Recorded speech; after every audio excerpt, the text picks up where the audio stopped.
నమస్తే, నేను Rajesh. Welcome to 6 TV special డిబేట్కి స్వాగతం. ఇక ఏపీలోని ఎన్నికలు దగ్గర పడుతున్న కొద్దీ ఇటు రాజకీయ సమీకరణాలు రోజుకి మారుతూ ఉన్నాయి. ఇక వైసీపీ విషయానికి వస్తే ఇప్పటికే దాదాపు 31 మెంబర్స్ ఎవరైతే ఎమ్మెల్యేలు ఉన్నారో 31 మంది ఎమ్మెల్యేలను కొందరిని మార్చారు, కొందరికి టికెట్ లేదని చెప్పేసి కూడా ముఖ్యమంత్రి జగన్మోహన్ రెడ్డి గారు చెప్పారు. ఇక మరో 30 వరకు వైసీపీలో క్యాండిడేట్లను మారుస్తున్నారని కూడా తెలుస్తుంది. మరి ఎందుకు సిట్టింగ్లను మార్చే పరిస్థితి వస్తుంది అంటే అక్కడ ఎందుకు ఆ స్థాయిలో ఆ ఎమ్మెల్యేలపైన నెగిటివ్ ఉందా, లేక వీళ్ళను మార్చపోతే వైసీపీ మళ్ళీ గెలవదని చెప్పేసి మరి ముఖ్యమంత్రి జగన్మోహన్ రెడ్డి గారు మారుస్తున్నారా అనేది చూడాలి. ఇక టీడీపీ విషయానికి వస్తే ఇప్పటికే చూసాం, ఇటు జనసేన అదేవిధంగా టీడీపీ కలిసే పోటీ చేయబోతున్నట్లు తెలుస్తుంది. ఇక కొత్తగా మనకి ఇవాళ అందుతున్న సమాచారం ఏంటంటే ఇక బీజేపీకి కూడా చంద్రబాబు నాయుడు ఒక ఆఫర్ ఇచ్చారు. 8 ఎంపీ స్థానాలు ఇస్తాము అని చెప్పేసి తెలుసు. 6 పార్లమెంట్ స్థానాలు, అదేవిధంగా ఒక 10 అసెంబ్లీ స్థానాలు కూడా బీజేపీకి ఇస్తాను అని చంద్రబాబు నాయుడు చెప్పినట్లు వార్తలు వస్తున్నాయి. మరి ఎంతవరకు నిజం? మరి ఎన్నికలు సమీపిస్తున్నాయి. మరి ఇప్పటి వరకు టీడీపీ విషయానికి వస్తే ఇప్పటివరకు సీట్లు ఖరారు కాలేదు. పొత్తుల విషయానికి ఎవరికి ఎన్ని సీట్లు అనేది ఖరారు కాలేదు. మరి ఇటు ప్రభుత్వంలో ఉన్న వైసీపీ ఏదైతుందో ఇప్పటికే అభ్యర్థులను ఖరారు చేస్తున్నారు, వాళ్ళని రంగంలోకి దింపుతున్నారు. రేపు ఫస్ట్ నుంచి పూర్తిగా వాళ్ళ నియోజకవర్గంలో ఉండబోతున్నట్లు కూడా తెలుస్తుంది. మరి ప్రధానంగా ఎందుకు మార్చాల్సిన పరిస్థితి వస్తుంది వైసీపీలో అనే అంశానికి సంబంధించి మనం చర్చిద్దాం. చర్చలో పాల్గొంటున్నారు వైఎస్ఆర్ కాంగ్రెస్ పార్టీ నుంచి మాదిరెడ్డి శ్రీనివాసరెడ్డి గారు ఉన్నారు, అదేవిధంగా బీజేపీ నుంచి సత్యమూర్తి గారు ఉన్నారు, అనలిస్ట్ కృష్ణాంజనేయులు గారు ఉన్నారు. మరి కాసేపట్లో టీడీపీ నుంచి జ్యోత్స్న గారు కూడా జాయిన్ అయిపోతున్నారు. ముందుగా మీ దగ్గరికి పోతాం. శ్రీనివాసరెడ్డి గారు, ఎందుకు ఇప్పుడు నేను ఇంతకుముందు అన్నట్లు ఎందుకు మీ సిట్టింగ్లను మార్చాల్సిన పరిస్థితి వస్తుంది? ఎందుకంటే మనం చూసాము, అక్కడ ఎవరు గెలిచినా కూడా జగన్మోహన్ రెడ్డిని చూసి ఓటేశారు, సో ఆయనను చూసే వేస్తారు అని అనుకున్న మీరు ఎందుకు వాళ్ళని మారుస్తున్నారు? ఎందుకు ఆ పరిస్థితి వస్తుంది? ఇంతమందిని మార్చాల్సిన పరిస్థితి ఎందుకు వస్తుంది? ఎక్కడైనా మనం చూస్తూ ఉంటాం, మామూలు 1-2 స్థానాలకు సంబంధించి మారుస్తుంటాం, సిట్టింగ్లను మారుస్తుంటాం. కానీ ఈ స్థాయిలో మార్చడానికి ప్రధాన కారణం ఏంటి అంటే ఏం చెప్తారు? ఏమంటే ఇక్కడ పెద్ద ఎత్తున పెద్ద స్థాయిలో మార్చడం అనేది అంతవరకు అదేమి కరెక్ట్ కాదు. ఒకటి. రెండోది, ఈ మార్పులు చేర్పులు అనేవి సహజంగా ఉంటాయి. ఎన్నికల సమయంలో మార్పులు చేర్పులు అనేవి సహజంగా ఉంటాయి. ఎక్కడో ఉన్నటువంటి పాయకరావుపేటలో ఉన్నటువంటి అనిత గారిని తీసుకొచ్చి కొవ్వూరులో వేశారు, కొవ్వూరులో ఉన్నటువంటి జవహర్ గారిని తీసుకెళ్లి మరి తిరువూరులో వేశారు. ఈ మార్పులు అనేవి సహజంగా ఉంటాయి. ఈ మార్పులు సహజంగా ఉంటాయి. కాకపోతే వైఎస్ఆర్సీపీ పరంగా ఏంటంటే జగన్మోహన్ రెడ్డి గారి పేరు చెప్తే ఎవరు ఎక్కడ నుంచైనా గెలుస్తారనేది ఈ యొక్క రాజకీయ రాజకీయ పరంగా తెలియజేయడానికి తప్ప ఇక్కడ రెండో పరిస్థితి లేదు. జగన్మోహన్ రెడ్డి గారు ఎవరిని ఎక్కడ నుంచోబెట్టినా గెలుస్తారనేది తెలియజేయడానికి మాత్రమే ఈ మార్పులు చేర్పులు. ఇకపోతే ఈ మార్పులు చేర్పులను చూసి వాళ్ళు ఎంత కంగారు పడిపోతున్నారో మీకు ఒక విషయంలో చెప్తాను. అతను ఏది మన సినిమా వర్మ 2 గంటల సినిమాకే వణికిపోతున్నారు సార్ వీళ్ళు. 2 గంటల పాటు ఆయన ఏదో వ్యూహం సినిమా తీస్తే వాళ్ళ కోసమే ప్రాణత్యాగం చేయడానికి కూడా సిద్ధంగా ఉండేటటువంటి కొలికపూడి శ్రీనివాసరావు అని ఆయన తల నరికి తెస్తే ₹1 కోటి ఇస్తాడంట. మరి లోకేష్ గారు ఏమో ఏకంగా దానికి ఇచ్చినటువంటి సెన్సార్ హక్కుల్ని వెంటనే ఉపసంహరించుకోండి అని చెప్పేసి కోర్టుకు వెళ్ళినటువంటి పరిస్థితి. ఇది చాలకుండా ఇది వాళ్ళ ఫ్రస్ట్రేషన్, వాళ్ళ భయం కనపడతా ఉంది. ఇది చాలదన్నట్టుగా 3500 మంది అండి, పక్కా సమాచారంతో చెప్తున్నా మీకు, 3500 మందికి నెల జీతాలు ఇస్తూ మౌత్ పబ్లిసిటీ అండి. తెలుగుదేశం పార్టీ గెలుస్తోంది అని మౌత్ పబ్లిసిటీకి ఒక్కొక్క వ్యక్తికి ₹12,000 జీతం ఇస్తూ 3500 మందిని అపాయింట్మెంట్ చేసుకున్నారండి మౌత్ పబ్లిసిటీకి. ఇది కాకుండా నేను గెలుపు గుర్రాలకే టికెట్ ఇస్తానని బాపట్ల వచ్చినప్పుడు చెప్పాడండి. మళ్ళీ లేటెస్ట్ గా ఈ రోజున కుప్పంలో ఏమంటున్నాడంటే కుటుంబానికి ఒకళ్ళకే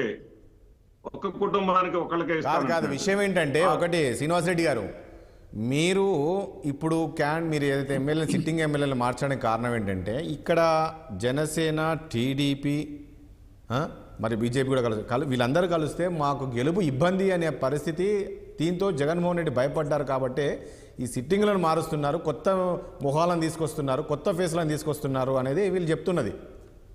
రాజేష్ గారు, ఈ మార్పులు ఈ రోజున ఏదో తెలంగాణ రిజల్ట్స్ వచ్చినాకో లేకపోతే ఇంకోసారి మొదలైంది కాదు. 4 నెలల క్రితం మా ప్రక్రియ స్టార్ట్ అయింది. 4 నెలల క్రితమే మీ 40 మంది పైగా ఉన్నారు, మీరు జాగ్రత్తగా చూసుకోండి, మీ ట్రాక్ రికార్డు బాగలేదు అని చెప్పేసి జగన్మోహన్ రెడ్డి గారు వాళ్ళని పిలిపించి క్యాంప్ ఆఫీస్కి పిలిపించి సమావేశాలు వాళ్ళకి సమన్వయకర్తలుగా, మీకు పలానోళ్ళు సమన్వయకర్తలుగా ఉంటారు, మీకు ఏమైనా సమస్యలు ఉంటే వాళ్ళతో చెప్పుకోండి. నాకు అర్థం కాదండి శ్రీనివాస్ రెడ్డి గారు పరిస్థితి కాదు. శ్రీనివాస్ రెడ్డి గారు గెలుస్తారేమో కొత్తగా తీసుకున్నటువంటి నిర్ణయం కాదు. ఆయన వైనాట్ 175 అనేటటువంటి ఒక టార్గెట్ పెట్టుకొని, ఎందుకంటే వైనాట్ 175 మీకు వినడానికి కొంచెం ఇబ్బందికరంగా ఉండొచ్చు, కానీ చరిత్ర తీసుకుంటే తమిళనాడులో ఒక్కసారి ఒక్క జయలలిత తప్ప అన్నా డిఎంకే నుంచి ఎవరు గెలవాల, మీరు ఒకసారి గుర్తు తెచ్చుకోండి.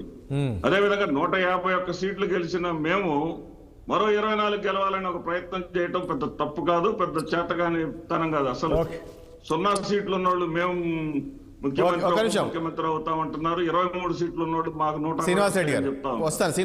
ఇవన్నిటికన్నా కూడా వాళ్ళు రేపు మాకన్నా కూడా 31 మంది అభ్యర్థులు మేము ఇప్పటికి చేంజెస్ చేసినా కానీ కనీసం ఒక ఎమ్మెల్యే కూడా ఆ జనసేన టీడీపీల గడప తొక్కలేదు అంటే. రైట్, ఒక్క నిమిషం అండి శ్రీనివాస్ రెడ్డి గారు, ఒక్క నిమిషం అండి శ్రీనివాస్ రెడ్డి గారు.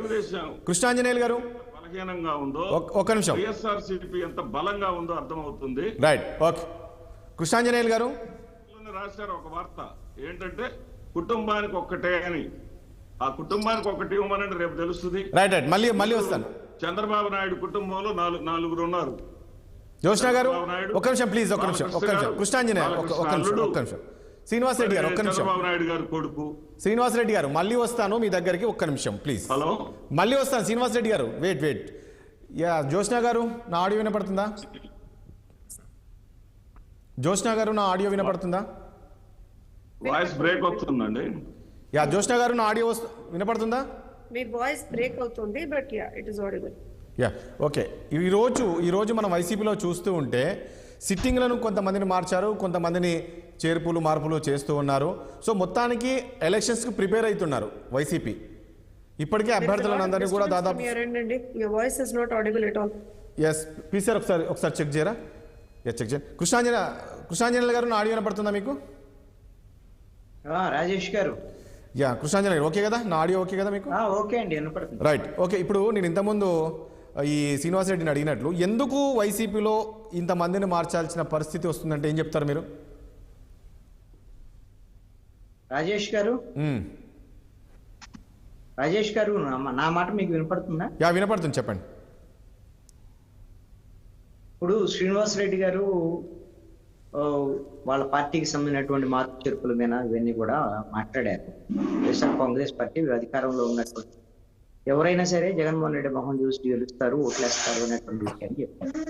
మరి ఇప్పుడు వీళ్ళందరినీ ఎందుకు మారుస్తున్నారు? జగన్మోహన్ రెడ్డి గారు ఆల్రెడీ ముఖ్యమంత్రిగా ఉన్నారు కదా, మరి ఆయనే ముఖ్యమంత్రిగా ఉన్నప్పుడు వీళ్ళందరూ ముఖాలు మార్చాల్సినటువంటి అవసరం, కొత్త వాళ్ళని తీసుకోవాల్సినటువంటి అవసరం. ఒక స్పష్టత ఏంటి అని అంటే, ఈ రోజున వైఎస్ఆర్ కాంగ్రెస్ పార్టీ మీద అన్ని వర్గాల్లో వ్యతిరేకత ఉంది, తీవ్రమైనటువంటి వ్యతిరేకత.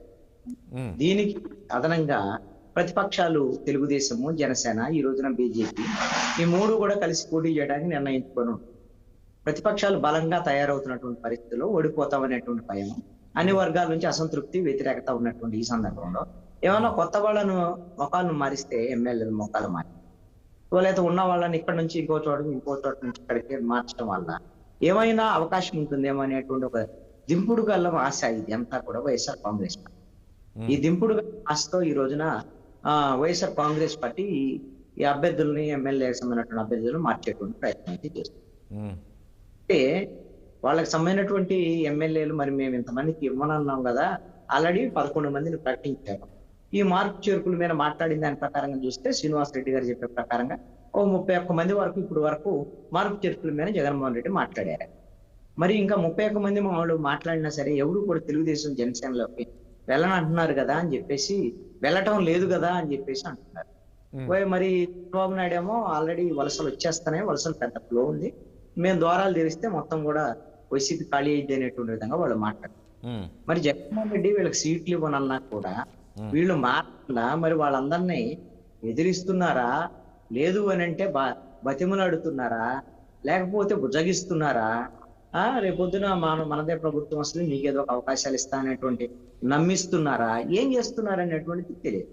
అలాగని ఇప్పుడు 31 మందిని మారవబోతున్నారు కదా, ఎవరు ఇంకా చేరలేదు కదా అనేటువంటి విషయం మీద ఇప్పుడు తక్కలు కొట్టుకుంటూ వైఎస్ఆర్ కాంగ్రెస్ పార్టీ రేపు ఒక్కసారిగా ఈ ఒక 50 మందినో 52 మందినో మార్చాలనుకుంటున్నారు వాళ్ళు కొత్త మొహాలు. అదే విధంగా 1 మందికి ఒక చోట నుంచి ఇంకో చోట 80 మందికి సంబంధించినటువంటి చేస్తారు. అయితే వీళ్ళందరూ ఇక జగన్మోహన్ రెడ్డి ఏం చెప్తే అది వినేటువంటి పరిస్థితిలో ఉన్నారు అని కనుక వాళ్ళు ఆలోచిస్తే భ్రమేనండి. అది కూడా జగన్మోహన్ రెడ్డి ఈ రోజు చేస్తున్నటువంటిది ఏంటి అంటే, ఒక రకంగా చెప్పాలంటే పులి మీద స్వారీ చేస్తున్నాడు. ఎందుకు ఏమని చెప్తున్నా అంటే, ఆయన చెప్పే దాని ప్రకారంగా నేను బీసీలకు అయితే ఎక్కువ సీట్లు ఇస్తాను, మా రెడ్డి సామాజిక వర్గం వాళ్ళ సంఖ్య తగ్గిస్తాను. ఈ విధమైనటువంటి రెడ్డి సామాజిక వర్గం వాళ్ళ ఎమ్మెల్యే సీట్లు కింద తగ్గిస్తే నాకు తెలిసి అయితే రాయలసీమ నుంచి కాదు. ఒక విషయం అండి కృష్ణాంజనేయులు గారు ఒక విషయము కృష్ణాంజనేయులు గారు ప్రారంభం అయ్యేటువంటి అవకాశాలు ఉండొచ్చు. ఇది నిప్పులాగా వైఎస్ఆర్ కాంగ్రెస్ పార్టీలో ఉంది. ఈ విధమైనటువంటి తిరుగుబాటుకు సంబంధించినటువంటి అంశం అని నేను అనుకుంటున్నాను. రాయలసీమలో రెడ్లు వాళ్ళకి సంబంధించినటువంటి వాళ్ళ నాయకత్వం పోతుందంటే వాళ్ళ ప్రాభవం కోల్పోతున్నారు, రేపు పొద్దున మన చేతిలో పెత్తనం ఉండదు అనిగైనా వాళ్ళకైనా భావించారు అని అంటే జగన్మోహన్ రెడ్డి గెలవడం. కృష్ణాంజనేయులు గారు ఆడియో వినపడుతుందా? కృష్ణాంజనేయులు గారు నేనేమంటానంటే, ఒకటి కృష్ణాంజనేయులు గారు ఇప్పుడు ఎక్కడైనా ఎట్లా ఉంటుందంటే, కృష్ణాంజనేయులు గారు ప్లీజ్ అధికారాన్ని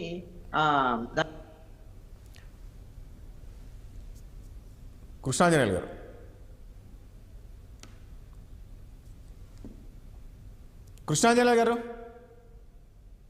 వినపడుతుందండి. నేనేమంటానంటే ఒక విషయము వినపడుతుంది. నేను ఒక క్వశ్చన్ అడతాను. ఇప్పుడు ఎక్కడైనా కూడా రాజకీయ పార్టీలో ఒకరిద్దరిని మార్చినప్పుడే పవర్ కి అలవాటు అయినటువంటి పవర్ కి దగ్గరగా ఉన్నటువంటి సామాజిక, అదే విధంగా తెలుగుదేశంలో అయినా సరే తమ సామాజిక వర్గం వాళ్ళందరినీ పక్కన పెట్టి నేను మిగతా వాళ్ళందరినీ ఎత్తిరి పెట్టుకుంటాను అని చంద్రబాబు నాయుడు అన్నా కానీ వాళ్ళు ఊరుకోరు, ఖచ్చితంగా తిరుగుబాటు చేస్తారు. అలాగని మనం చంద్రబాబు నాయుడు అట్లేమో అంటలేదు. ఇప్పుడైతే జగన్మోహన్ రెడ్డి అయితే చెబుతున్నాడు మా సామాజిక వర్గం వాళ్ళని తగ్గించేస్తాను, బీసీలకి ఎక్కువ సీట్లు. మరి ఇప్పుడు తిరుగుబాటు బహుశా రాయలసీమ నుంచి కడప నుంచో రెడ్డి సామాజిక వర్గం నుంచో వస్తే రావచ్చేమో అని నేను అనుకుంటున్నాను జగన్మోహన్ రెడ్డి. ఆ విధమైనటువంటి తిరుగుబాటు కింద వస్తే ఇక జగన్మోహన్ రెడ్డిని రాజకీయంగా కాపాడటం అనేటువంటిది ఎవ్వరు వల్ల అయ్యేటువంటి అంశం కాదు. ఇప్పటికే మా మీద వ్యతిరేకత లేదు, మా దగ్గర నుంచి పోట్లేదని చెప్తున్నారు కదా. మరి నెల్లూరు జిల్లాలో రెడ్లకు సంబంధించిన పెద్దారెడ్లు తిరుగుబాటు చేశారు కదా, ఆనం రామనారాయణ రెడ్డి, మేకపాటి చంద్రశేఖర్ రెడ్డి, అదే కోటమిరెడ్డి శ్రీధర్ రెడ్డి, జగన్మోహన్ రెడ్డికి సంబంధించినటువంటి రాజశేఖర రెడ్డి కుటుంబానికి అత్యంత ఆప్తులే కదా. వీళ్ళే తిరుగుబాటు చేస్తే రాయలసీమలో ప్రధానంగా నెల్లూరు రెడ్డిలో ప్రభావం చాలా ఉంటుంది. రాయలసీమ అంటే 4 రాయలసీమ జిల్లాలు, అదేవిధంగా నెల్లూరు, ప్రకాశం జిల్లా, ఈ 6 గ్రేటర్ రాయలసీమకు సంబంధించినటువంటి ఈ 6 జిల్లాల్లో ఉండేటువంటి రెడ్డి సామాజిక వర్గం కింద ఈ రోజున జగన్మోహన్ రెడ్డికి మనకు వద్దు అని నిర్ణయించుకున్నారు అంటే ఈ కృష్ణాంజనేయులు గారు ప్లీజ్ ఒక్క నిమిషం ఉండండి. కృష్ణాంజనేయులు గారు ఒక్క నిమిషం ఉండండి. జ్యోత్స్న గారు నా ఆడియో వినపడుతుందా? జ్యోత్స్న గారు నా ఆడియో వినపడుతుందా మీకు? జ్యోత్స్న గారు నా ఆడియో వినపడుతుందా? రాజేష్ గారు ఎస్. ఈరోజు మనం చూస్తూ ఉన్నాము. సరే, అంటే ఇంతమంది 30 మందిని మార్చినా కూడా వినపడుతుంది. 30 మందిని మార్చినా కూడా ఏ ఒక్క ఎమ్మెల్యే కూడా బయటికి రాలేదు. ఆందోళన మామూలుగా చూస్తాం మన రాజకీయ పార్టీలో, ఒక ఎమ్మెల్యేను మార్చినంత మాత్రాన వస్తారు, బయటికి వస్తారు, నానా విషయాలు కామెంట్ చేస్తుంటారు. కానీ ఈరోజు ఈ రకంగా ఎంతమందిని మార్చినా కూడా సిస్టమేటిక్గా ఉన్నారంటే ఏం చెప్తారు? లేక వలసలు మీరు ఒక్కసారి డోర్లు ఓపెన్ చేస్తే అందరూ వచ్చేస్తారంటారా వైసీపీ నుంచి టీడీపీలకి? జ్యోత్స్న గారు. రాజేష్ గారు మీ వాయిస్ అసలు వినపడట్లేదండి. There some audio problem with channel streaming. మిగతా వాళ్ళకు వినపడుతుందండి, అందరికి మీదే కొంచెం ప్రాబ్లం ఉన్నట్టు చూడండి. ఇప్పుడు ఓకే అండి, ఇప్పుడు ఓకే చెప్పండి. నేనేమంటున్నా, ఈ రోజు వైసీపీలో ఈ రకంగా ఇంతమందిని మారుస్తున్నారు కదా, దీన్ని టీడీపీ ఏ రకంగా చూస్తూ ఉంది? ఇందాక మా సోదరులు శ్రీనివాస్ గారు మాట్లాడుతూ మా అంతర్గత వ్యవహారం, మేము జగన్మోహన్ రెడ్డి గారి బొమ్మ పెట్టుకుని ఎవరైనా సరే గెలిచేస్తాం, ఏ విధమైనటువంటి ఇబ్బంది లేదు. మా సమీకరణాల దృష్ట్యా మాకున్నటువంటి కొంత ఇన్ఫర్మేషన్ దృష్ట్యా మేము అటు ఇటు చేంజ్ చేస్తున్నాం అంతే, ఇదంతా మా ఇంటర్నల్ విషయాలు అన్నారు. ఎస్, అది వాళ్ళ ఇంటర్నల్ విషయం. వాళ్ళ పార్టీలో ఏం చేస్తారు, ఏం చేయరు, ఎవరికి సీట్లు ఇస్తారు, ఎవరికి సీట్లు ఇవ్వరు, అదంతా వాళ్ళ పార్టీ ఇంటర్నల్ విషయం అండి. ఎవరైనా దాన్ని కాంట్రడిక్ట్ చేయట్లా. కానీ ఇక్కడ ఇంకొక హిపోక్రిటిక్ స్టేట్మెంట్ బై మా సోదరులు శ్రీనివాస్ గారు ఏంటంటే, వాళ్ళ పార్టీ విషయం ఎవరు మాట్లాడకూడదు, వాళ్ళ పార్టీకి సంబంధించింది మాత్రం ఎవరు ఏం చేయకూడదు, కానీ మా పార్టీలు ఏవైతే చేస్తాయో, మా పార్టీ ఎవరికి సీట్ ఇవ్వాలి, ఎవరికి సీట్ ఇవ్వకూడదు, మేము ఎవరితో పొత్తు పెట్టుకోవాలి, ఎవరితో పొత్తు పెట్టుకోకూడదు, అసలు ఏం చేయాలి, ఏం చేయకూడదు, ఏం మాట్లాడాలి, ఏం మాట్లాడకూడదు అన్ని వాళ్ళే చెప్పాలి. వాళ్ళకి అనుగుణంగా మేము ఉండాలి. అదే అంటే ఇందాక స్టార్టింగ్ స్టేట్మెంట్ లో అలా అర్థమైంది. మరి మాకైతే it was very obvious from his end also. So నేను ఏమంటానంటే, ఇక్కడ ఇవాళ క్వశ్చన్ కూడా ఎందుకు ఎరైజ్ అయిందంటే రాజేష్ గారు, నాకు తెలిసి ఒక 1.5 year 2 years నుంచి కూడా వీళ్ళు కంటిన్యూస్ గా ఒకటే మాట చెప్తా ఉన్నారు. మేము 4 నెలల క్రితమే ఆలోచించుకున్నాము, చేంజ్ చేస్తున్నాము, ఇన్ఛార్జీలను చేంజ్ చేస్తున్నామని మా సోదరులు శ్రీనివాస్ గారు ఇప్పుడు అన్నారు. కానీ యాక్చువల్ గా వీళ్ళు ఎప్పుడు ఏం మాట చెప్తున్నారంటే, మేము సిట్టింగ్లకే ఈసారి టికెట్లు ఇస్తున్నాం, మేము 175/175 కొడుతున్నాం, మేము కేవలం సిట్టింగ్లకే స్థానాలు ఇస్తున్నాం అని చెప్పి వాళ్ళే చెప్పారు. మేము ఎవరని చెప్పలేదండి, వాళ్ళ పార్టీ వాళ్ళే చెప్పుకున్నారు. సరే, ఇవాళ వాళ్ళు మేము చేంజ్ చేస్తామంటున్నారు, we have no problem because that's up to them. కానీ చేంజ్ చేయడానికి అంటే 2 డిఫరెంట్ కారణాలు చెప్పారండి. ఒకటేమో పనితీరు బాగాలేదు కాబట్టి మేము చేంజ్ చేస్తున్నాం అనేది ఒకసారి చెప్పారు. ఇంకో కొంతమంది అందులో కొంచెం డిఫరెంట్ వర్షన్స్ వాళ్ళ పార్టీలోనే ఇంకోళ్ళు ఏమన్నారంటే, మా పార్టీలో ఏది శాశ్వతం కాదు, సో డెఫినెట్ గా చేంజ్ అనేటువంటిది ఉంటుంది అన్నారు. ఇంకో మాట ఏమంటున్నారు అని అంటే, సామాజిక సమీకరణాల దృష్ట్యా జనరల్ సీట్లలో కూడా మేము బీసీలను పెడుతున్నాం, దానికి మీకు వచ్చిన ఇబ్బంది ఏంటి అనేటువంటిది వాళ్ళ మాట. సార్, ఇప్పుడు కృష్ణాంజనేయులు గారు ఓ మాట అన్నారు, రాయలసీమ ప్రాంతం ఇటు సైట్ గురించి కృష్ణాంజనేయులు గారు ఓ మాట మాట్లాడారు. సార్, వాస్తవానికి చెప్తే రాయలసీమ ప్రాంతంలో అత్యధిక సీట్లు మొన్న వైఎస్ఆర్సీపీ అక్కడి నుంచి గెలుచుకుందండి. అందులో మీరు గనక తీసుకుంటే రాయలసీమ ప్రాంతం మొత్తంలో కూడా 40 జనరల్ సీట్లు ఉన్నాయండి.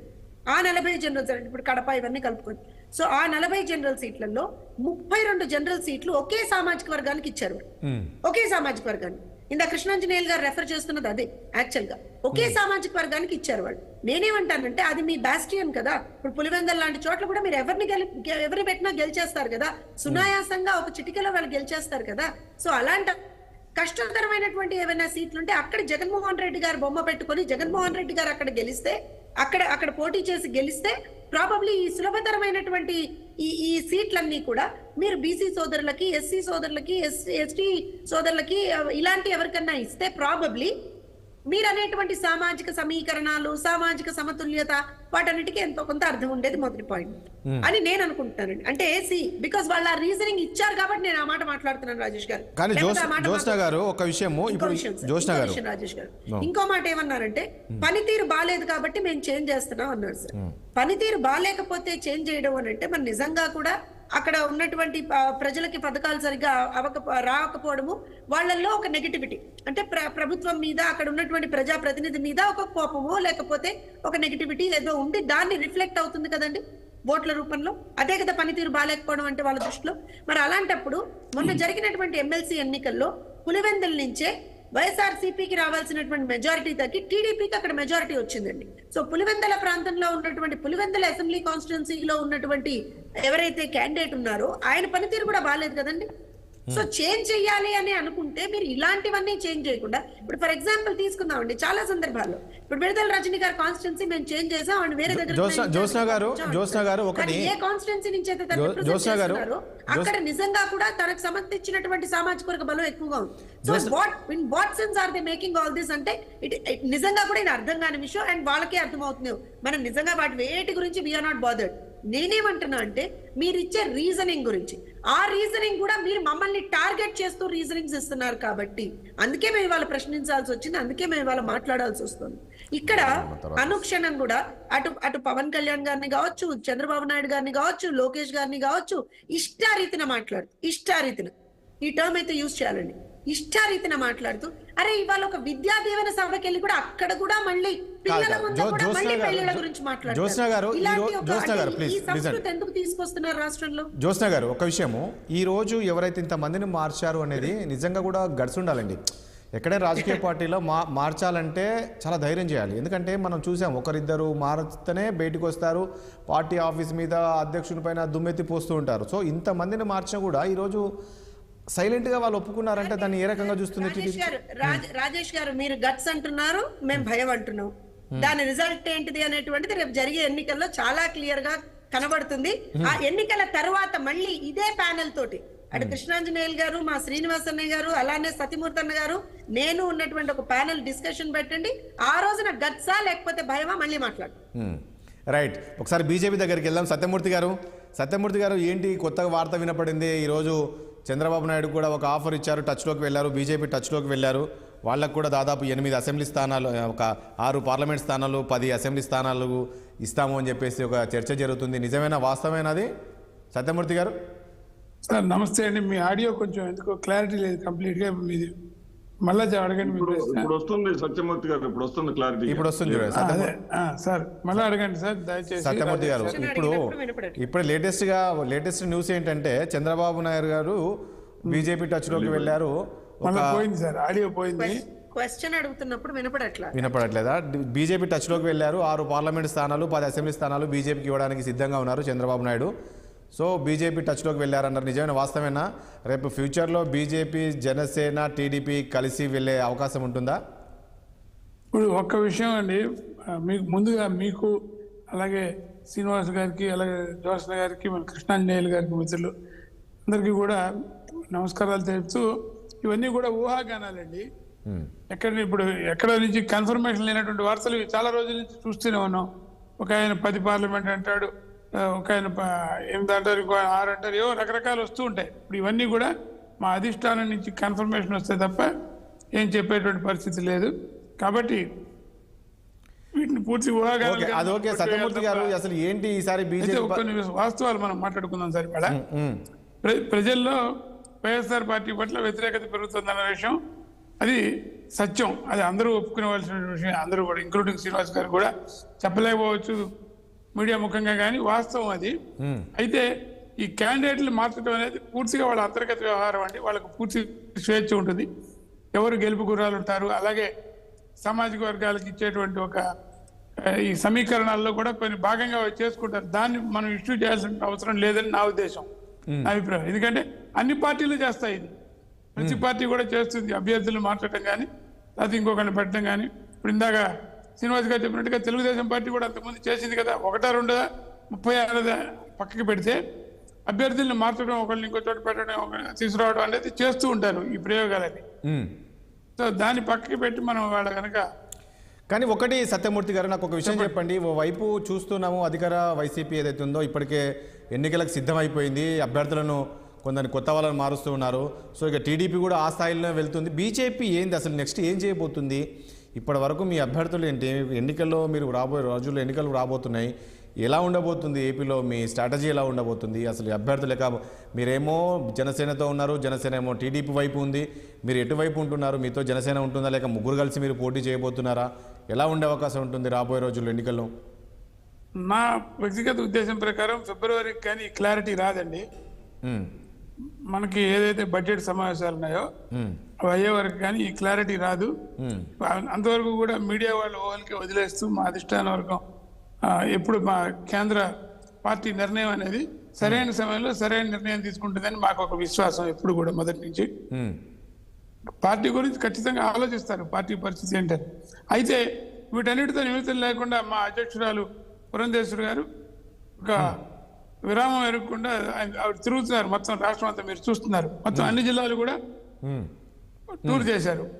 అలాగే ఎక్కడ అవకాశం దొరికినా కూడా అధికార పార్టీలో ఉన్నటువంటి లోపాలని, లొసుగుల్ని ఎత్తి చూపిస్తూ ఒక ప్రతిపక్ష పార్టీగా మా బాధ్యతను మేము నిర్వర్తిస్తున్నాం.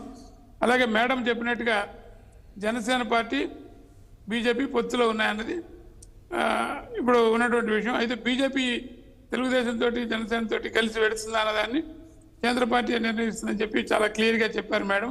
అదే పార్టీ స్టాండ్ కూడాను. కాబట్టి ఇవాళ దాని గురించి మేము కామెంట్ చేయకపోయినా కూడా ఎన్నికలకి మేము పూర్తి స్థాయిలో తయారీగా ఉన్నాం. ఇప్పుడు మనం శ్రీనివాస్ రెడ్డి గారు, ఓకే, రైట్. నియోజకవర్గాలను కూడా ఓకే. ఫోకస్ గా పెడుతూ అక్కడ బూత్ రైట్. కమిటీలో చేస్తూ ఓకే అక్కడ లోకల్ గా యాజిటేషన్ చేస్తున్నాం. ఓకే అండి సత్యమూర్తి గారు. ఇప్పుడు ఎన్నికలు వచ్చినా కూడా ఎన్నికలను ఎదుర్కోవడానికి సిద్ధంగా ఓకే. ఉన్నాం. రైట్. తెలంగాణ ఫలితాల తర్వాత కొత్త ఉత్సాహం కూడా కేటర్లో ఇప్పుడు, ఎందుకంటే ఇప్పుడు అక్కడ మాకు ఓటు శాతం పెరిగింది, సీట్లు పెరిగినాయి బాగా. ఆ రకంగానే ఆంధ్రప్రదేశ్లో కూడా మాకు రైట్. కొన్ని ఒక్క నిమిషం సీట్లు ఖచ్చితంగా సత్యమూర్తి గారు. వస్తాయనేటువంటి ఒక నమ్మకంతో. సత్యమూర్తి గారు ఒక్క నిమిషం ఉండండి. ఎస్ శ్రీనివాస్ రెడ్డి గారు, ఒక్క విషయం అయితే చర్చకు వస్తుందండి. జగన్మోహన్ రెడ్డి గారు ఆల్ ఆఫ్ సడన్గా, అంటే మొన్నటి వరకు అందరూ బాగా వర్క్ చేస్తున్నారు అనుకున్న సమయంలో ఒక్కసారిగా తెలంగాణ నుంచి ఎన్నికలు రావడము, అధికార బీఆర్ఎస్ పార్టీ ఓడిపోవడము, ఆయన ఎందుకంటే సిట్టింగ్ ఎమ్మెల్యేలకు టికెట్ ఇవ్వడం, సో దీంతో అలర్ట్ అయిపోయారు. సో వీళ్ళందరినీ మారుస్తున్నారు అనేది ఒక చర్చ బాగా జరుగుతుంది. ఆ పరిస్థితి ఉందని నిజంగా అందుకనే మారుస్తున్నారా? ఇంతకుముందు జ్యోత్స్న గారు అంటున్నారు గడ్స్ కాదండి, భయంతో ఈరోజు టీడీపీ గెలవబోతుందని ఒక భయంతో ఈరోజు సిట్టింగ్లు మారుస్తున్నారు అని. సోదరి మా she also lecturer, I think professor, appreciate her and ఆమె అంటే సోదరభావం నాకుంది. నేనేమంటున్నానంటే ఆమె పార్టీని ఆమె డిఫెండ్ చేసుకుంటూ మాట్లాడొచ్చు, కానీ ఈ ఏదైతే ఉందో ఇందాక కృష్ణాంజనేయులు గారు ఏదైతే చెప్పారో, ఏమని ఈ మంత్రులు మామూలుగా ఇక పెద్ద నివురు కప్పుకున్నప్పులాగా ఉంది బయట. ఇదే విధమైన డిబేటు గతంలో 2 సంవత్సరాల క్రితం ఈ మంత్రులు మార్చినప్పుడు కూడా కృష్ణరాజు గారు, ఇదే మన కృష్ణాంజనేయులు గారు అదే చెప్పారు. బ్రహ్మాండం బద్దలైపోద్ది అని చెప్పారు. 3 సంఘటనలు జరిగినాయి. ఒకటి మాచర్ల, ఒకటి బాలినేని శ్రీనివాసు, 3 సుచరిత. ఆ ముగ్గురు ఎక్కడున్నారండి? ఆ ముగ్గురు ఏమన్నా వెళ్ళారా? పార్టీని వదిలిపెట్టి ఎటన్నా పోయారా? ఎక్కడికైనా వెళ్ళారా? ఏమైనా జరిగిందా? ఏమిటంటే ఇదంతా ఎందుకంటే జగన్మోహన్ రెడ్డి గారిని వదిలిపెట్టి వెళ్ళినటువంటి వాళ్ళ భవిష్యత్తు ఎవరిదైనా సరే గతాన్ని తీసుకుంటే 23 ఎమ్మెల్యేలు వెళ్ళారు సార్. గొట్టిపాటి రవికుమార్ తప్ప 22 మంది భవిష్యత్తు ఏమైంది? జగన్మోహన్ రెడ్డి గారిని వదిలిపెట్టి వెళ్ళిన వాళ్ళు ఎవరైనా సరే రాజకీయంగా సమాధి అయిపోయిన వాళ్ళే కానీ రాజకీయంగా వాళ్ళు ఎవరు కూడా మెరుగుపడినటువంటి పరిస్థితులు లేదు. అది అసలు విషయం. కృష్ణాంజనేయులు గారు తెలుసుకోవాల్సినటువంటి విషయం, అసలు విషయం అది. ఇక విపక్షాల పరిస్థితి ఎట్లా ఉందంటే, మేము లేస్తే మీరు తట్టుకోలేరు, మేము లేస్తే తట్టుకోలేము అంటున్నారు, కానీ బాసిపేటలు వేసుకొని కూర్చుంటున్నారు. మేము ఒక వైపున క్యాండిడేట్స్ ని మార్చుకుంటూ చకచక ఎన్నికల కథన రంగంలో దూకేసి, ఇందాక సోదరి చెప్పినట్లుగా మరి ఎన్నికల్లో వచ్చేటటువంటి భాష, ఇందాక మా నాయకుడు అయినటువంటి జగన్మోహన్ రెడ్డి గారి నోటి వెంట వచ్చినటువంటి ఆవిడ ఎందుకన్నారో కూడా నేను చూశాను. జగన్మోహన్ రెడ్డి గారి స్పీచ్ గతంలో ఏదైతే చేశారో దానికి కట్టుబడి ఉన్నారు, దాన్ని రీఇటరేట్ చేస్తూ వెళ్తా ఉన్నాడు. ఎందుకంటే ఒక పాలసీ, ఒక మాట అనుకున్న తర్వాత ఆ విధంగానే పోయేటటువంటి వ్యక్తి, దానికి ఎవరు కూడా ఏమి భయపడాల్సినటువంటి పరిస్థితి లేదు. ఉన్నదేదో ఇప్పుడు సమాజంలో ఒక సిస్టమ్ ఉంటుంది, ఆ సిస్టాన్ని ఒకటి శ్రీనివాస్ రెడ్డి గారు ఈసారి ఎలాగైనా సరే టీడీపీ గెలవాలి అని శ్రీనివాస్ రెడ్డి గారు ఈసారి రాష్ట్రంలో పాజిటివ్ ఓటు ఉన్నది. ఎలా ఉన్నది అని ఏ రకంగా ఉన్నదంటే, వీళ్ళు చేసేటటువంటి ప్రచారం ఏదైతే ఉందో అభివృద్ధి లేదనేటటువంటి ప్రచారం ఉత్తమాట అనేది ప్రజలకు బాగా అర్థమైంది. ఎందుకంటే కాగితాలకే పరిమితం. వాళ్ళు ఏదైనా సరే 70,000 కోట్ల రూపాయల అదాని పెట్టుబడులు వస్తాయని చెప్పేసి కాగితాల మీద చూపించారు. జగన్మోహన్ రెడ్డి గారి హయాంలో మొదట 70,000 కోట్ల రూపాయలు 20 ఏళ్లలో వస్తుందని చెప్పారు. 21,654 కోట్ల రూపాయలు ఆల్రెడీ పెట్టుబడులు వచ్చేసినాయి ఆంధ్రప్రదేశ్ రాష్ట్రానికి మొదటి 5 ఏళ్లలో భాగంగా. ఇవి ఖచ్చితంగా వస్తాయి, పెట్టుబడులన్నీ వస్తూ ఉంటాయి. శ్రీ సిటీలో పరిశ్రమలు ఉన్నాయి, కొప్పర్తిలో పరిశ్రమలు ఉన్నాయి, విశాఖపట్నంలో పరిశ్రమలు ఉన్నాయి. మరి వాళ్ళ నేను ఒకటి అడుగుతాను, ఒక విషయం అండి శ్రీనివాస్ రెడ్డి గారు, ఒక్క విషయం చెప్పండి. శ్రీనివాస్ రెడ్డి గారు ఒక్క విషయం చెప్పండి. నేనేమంటున్నా, ప్రభుత్వం ఇన్ని సంక్షేమ శ్రీనివాస్ రెడ్డి గారు ప్లీజ్, శ్రీనివాస్ రెడ్డి గారు చెప్పాలంటే లిస్టు చెప్తాము. శ్రీనివాస్ రెడ్డి గారు ఒక్క నిమిషము, నేనేమడుగుతానంటే శ్రీనివాస్ రెడ్డి గారు, నా ఆడియో వినపడుతుందా? శ్రీనివాస్ రెడ్డి గారు ప్లీజ్. పరిశ్రమల లిస్టు చెప్తాం. 80 పరిశ్రమలు జగన్మోహన్ రెడ్డి గారి హయాంలో శంకుస్థాపన చేసినటువంటి పరిశ్రమలు కూడా రాబోయే కాలంలో వస్తున్నటువంటి పరిశ్రమలు. శ్రీనివాస్ రెడ్డి గారు ఏమంటున్నానంటే, ఈ ప్రజలకి వాస్తవాలు వేరు. ఇది ప్రజలు అన్ని గమనిస్తూ ఉంటారు. పాఠశాలలు ఇప్పుడు ఎట్లా ఉన్నాయి, అప్పుడు ఎట్లా ఉన్నాయి. ఎందుకంటే లోకేష్ గారు పాదయాత్ర చేస్తున్నారు సార్. అంతకుముందు జగన్మోహన్ రెడ్డి గారు కూడా చేశారు పాదయాత్ర చేసిన సమయంలో ఇద్దరు శ్రీనివాసరెడ్డి గారు జగన్మోహన్ రెడ్డి గారు పక్కన ఉన్నటువంటి బాలికలు శ్రీనివాసరెడ్డి గారు బాగా వైరల్ అయింది. శ్రీనివాసరెడ్డి గారు, మీరు అంటే ఈ ప్రభుత్వము అన్ని సంక్షేమ పథకాలు తీసుకువచ్చామంటున్నారు, ప్రజల్లో పూర్తి విశ్వాసం ఉంది వైఎస్ జగన్మోహన్ రెడ్డి పైన అని చెప్పి చెప్తూ ఉన్నారు. వై నాట్ 175 అనే విధంగా ఈరోజు మీ కాన్ఫిడెన్స్గా ముఖ్యమంత్రి గారు చెప్తున్నప్పుడు ఎందుకు ఎక్కడొచ్చింది ఈ ఆలోచన అని మార్చాలి అనే ఆలోచన ఎప్పటి నుంచి వచ్చింది అని? ఎప్పుడైతే జనసేన టీడీపీతో పొత్తు పెట్టుకుంటుంది అన్ని తెలిసినప్పటి నుంచి వచ్చిందా? మరి ఇప్పుడు వచ్చిందండి మళ్ళీ. నేను మాట్లాడుతున్నాను, మీరు నా క్వశ్చన్ వినట్లేదు, మీరు హెడ్ ఫోన్స్ పెట్టుకున్నట్టున్నారు మీరు. సో నా క్వశ్చన్ మీకు వినపడలేదు. నాకు హెడ్ ఫోన్స్ లేవు. జ్యోత్స్న గారు ఏమో మాట్లాడుతున్నారు, చెప్పండి జ్యోత్స్న గారు.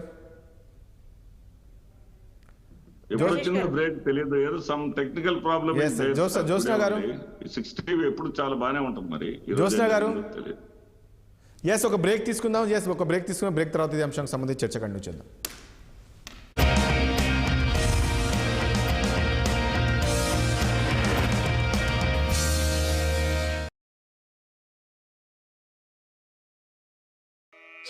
పాలలో దాగి ఉన్న వెన్నెల, ప్రతి జీవిలో స్వచ్ఛమైన చైతన్యం ఉంటుంది. మనస్సు నిరంతరం మథనము చేయబడాలి.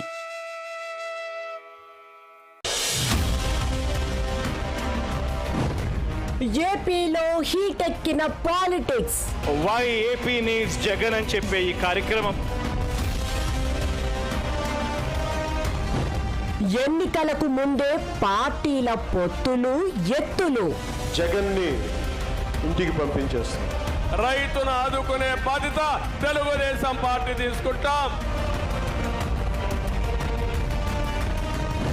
పీకే వ్యూహంతో రాజకీయ సమీకరణాలు మారుతాయా? షర్మిల ఎంట్రీ జగన్ను దెబ్బతీసేందుకేనా? టీడీపీతో పొత్తుకు బీజేపీ సై అంటుందా? జనసేనాని ఆశలు ఫలిస్తాయా? ఒంటరి పోరుతో వైసీపీ గెలుస్తుందా? AP war. Watch on 6 TV. Rythu Bandhu అనేది చాలా ఆలోచించి ముఖ్యమంత్రి గారు 5 ఎకరాల లోపున్న రైతులకే పెట్టండి, ఇదొక్కటి చేసిరంటే మీకు కూడా చాలా బాగుంటుంది.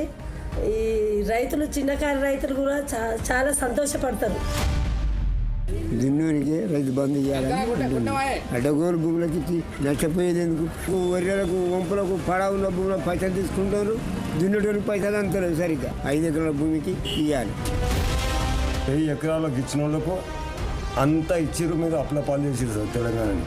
ఇప్పుడు మాత్రం మా 3 ఎకరాల లోపల ఉన్న వాళ్ళకే ఇవ్వరు sir please.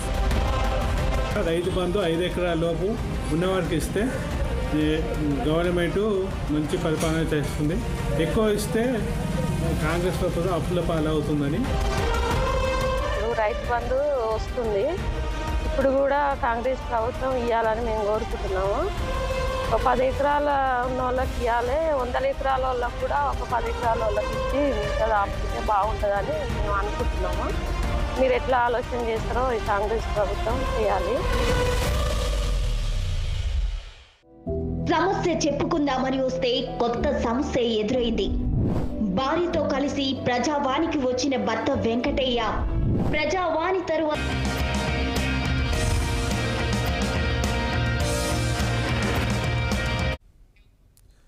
Right, welcome back. ఇక ఎందుకు మరి ముఖ్యమంత్రి జగన్మోహన్ రెడ్డి ఇంతమందిని, దాదాపు 30 మందిని సిట్టింగ్లను మార్చాల్సిన పరిస్థితి వస్తుంది? మరి సిట్టింగ్లను మార్చినంత మాత్రాన మరి 175 వస్తుందా? 175 సీట్లు సాధిస్తారా? సో ఇలాంటి సంబంధించి మనం చర్చ కంటిన్యూ చేద్దాం.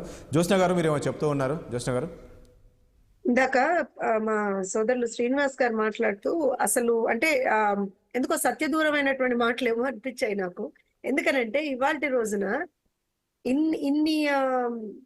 ఇన్ని వేదికల మీద ఇప్పుడు ఒక రాష్ట్ర ముఖ్యమంత్రి అండి, ఆయన ఎవరో ఆషామాషి పర్సన్ కాదు, అల్లాటప్ప మనిషి కాదు. అంటే తనకు ఒక బాధ్యత అనేటువంటిది ఉంటుంది, అలానే ఆన్సరబిలిటీ టువర్డ్స్ ద పీపుల్. అలాంటి వ్యక్తి ఒక వేదిక నుంచి పర్సనల్ కామెంట్స్ అనేటువంటివి ఎంతవరకు సబబు అనేటువంటిది ఆయన ఆలోచించుకోవాలి. సరే, ఇప్పుడు ఇలా మాట్లాడిన ప్రతిసారి మాలాంటి వాళ్ళం మేము ఎత్తి చూపడం అనేటువంటిది ఒక ఆస్పెక్ట్ అయితే, తనకు ఉన్నటువంటి కొద్దిపాటి గౌరవాన్ని కూడా తను కోల్పోతున్నాడేమో, అది కూడా ఆలోచించాలి. ఎందుకంటే జగన్మోహన్ రెడ్డి అనేటువంటి వ్యక్తి ఒక వ్యక్తిగా కన్నా కూడా ఇవాళ రాష్ట్ర ముఖ్యమంత్రిగా ఉన్నారు. సో రాష్ట్ర ముఖ్యమంత్రిగా ఉన్నటువంటి వ్యక్తి ఒక వేదిక మీద ఉన్నప్పుడు, అది ఒక ప్రభుత్వ కార్యక్రమం అయినప్పుడు, ఆ ప్రభుత్వ కార్యక్రమంలో మీరు ఇష్టారీతిని ఇలా personal comments and demeaning personal comments ఎందుకు అలా మాట్లాడతారు అనేటువంటిది అయితే ఖచ్చితంగా వాళ్ళు ఆలోచన చేసుకోవాలి. మరి ఆయన చుట్టూ ఉన్నటువంటి సలహాదారులు ఆయనకి స్పీడ్ రాసి ఇచ్చే వాళ్ళన్నా చెప్పాలి, సార్ మనం ఇలాంటి ప్లాట్ఫామ్స్ మీద మాట్లాడకూడదు, ఏదైనా మన పార్టీ రిలేటెడ్ యాక్టివిటీస్ లోనో పార్టీ రిలేటెడ్ సభల్లో ఏదన్నా మాట్లాడుకోవచ్చు, but that to cannot go too much of a personal అనేది ఆయన ఆలోచించాలి. ఇది మొదటిసారి కాదు రాజేష్ గారు, ఐ థింక్ ఇప్పటికి ఇది 3వ 4వ సారి. ప్రతిసారి కూడా పిల్లల్ని అడ్రస్ చేయాల్సినటువంటి సభల్లో, ఇప్పుడు ఇవాళ జరిగినటువంటి సభ కూడా నాకు తెలిసి ఏదో పిల్లల్ని అడ్రస్ చేసే సభ విద్యా దీవెన. సో అలాంటి సభల్లో ఇలాంటి మాటలు, అలానే ఇంకోటి ఏంటంటే అబ్జెక్టిఫైయింగ్ విమెన్ అండి. ఇది నాకు చాలా అభ్యంతరకరమైనటువంటి ఒక పరిస్థితి రాజేష్ గారు. ఎందుకంటే మహిళల్ని కించపరుస్తూ టీవీల్ని మార్చినట్టు మార్యల్ని మార్చడం. Sir, we should not equate. మనకు ఆ కామన్ సెన్స్ ఉండాలి సార్. మహిళల్ని వస్తువులతో ఎలా ఈక్వేట్ చేస్తూ మీరు మాట్లాడతారండి? ఎలా మాట్లాడతారు మీరు అవతల వాళ్ళని కామెంట్ చేయాలంటే వేరే ఇంకేదన్నా కామెంట్ చేసుకోండి. నిజంగా వాళ్ళు తప్పు చేస్తే వాళ్ళని మీరు పాలసీ ప్రకారంగా వాళ్ళ తప్పుల గురించి మాట్లాడండి. చంద్రబాబు నాయుడు గారు ఏదన్నా ముఖ్యమంత్రిగా తప్పు చేస్తే ఆయన ఆ పాలసీల ప్రకారంగా మాట్లాడాలి. లేకపోతే పవన్ కళ్యాణ్ గారు ఏదైనా తప్పు చేస్తే పాలసీల ప్రకారంగా మాట్లాడాలి. కానీ personal comments, personal accusations, personal abuse ఎందుకు చేస్తున్నారు అనేటువంటి వాళ్ళు ఆలోచన చేసుకోవాలి. ఎందుకనంటే చెప్పి మేము కూడా అలసిపోయాను రాజేష్ గారు. వాళ్ళు మారకపోగా రోజు కూడా ఇదో తంతు అయిపోయింది వాళ్ళకి. ఇదొక తంతు. ఆ కాంట్రవర్షియల్ స్టేట్మెంట్స్ పాస్ చేయడం, ఇందాక అన్నారు అదేదో సినిమా వస్తే ఏమైపోయింది అని. సార్, ఒకవేళ గనక మన సమాజంలో ఒక సంఘ విద్రోహక శక్తి ఉండి ఆ శక్తిని అలా వదిలేద్దాం మనం? సార్, రామ్ గోపాల్ వర్మ అనేటువంటి వ్యక్తి వాళ్ళ రోజున ఏం చేస్తున్నాడండి? నువ్వు ఒక సినిమా తీస్తున్నావు అనుకో, నువ్వెందుకు సినిమా తీస్తున్నావు? నా ఇష్టం, నా సినిమా నా ఇష్టం అంటే నీ సినిమాలో డ్రగ్స్ యూసేజ్ చూపిస్తావు, నీ సినిమాలో వైలెన్స్ చూపిస్తావు, నీ సినిమాలో ఇష్టారీతిని మాట్లాడడం చూపిస్తావు, నీ సినిమాకి సంబంధం లేనటువంటి వ్యక్తుల్ని పోస్టర్లు వేసి మరీ చూపిస్తున్నావు. దాన్ని మేము అడ్డుకోకూడదా? ఎందుకు అడ్డుకోకూడదండి? ఆ రామ్ గోపాల్ వర్మ అనేటువంటి వ్యక్తి సాక్షాత్తు దేశ రాష్ట్రపతినే కించపరుస్తూ మాట్లాడాడు. ఒక మహిళా ఎమ్మెల్యేని కించపరుస్తూ మాట్లాడాడు. మహిళల గురించి అనుక్షణం అసభ్యకరంగా మాట్లాడతాడు.